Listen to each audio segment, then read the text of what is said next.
रामासमोर रावण रूपी अहंकार उभा होता। रामाने एका बाणाने दसऱ्याच्या दिवशीच रावणाचा अहंकार तोडला होता, रावणाचा वध केला होता। या कलियुगामध्ये पण असंख्य रावण आहेत, त्या रावणांचा संहार होणं गरजेचं आहे।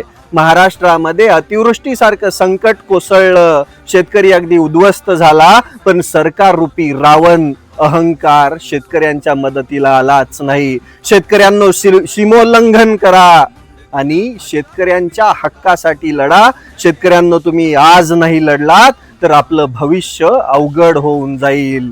सोन्यासारख्या माणसांना माझ्याकडून सोनं, तुम्ही सोन्यासारखं राहा, सोन्यासारखं जगा आणि कायमस्वरूपी शेतकऱ्यांच्या बाजूने उभं राहा।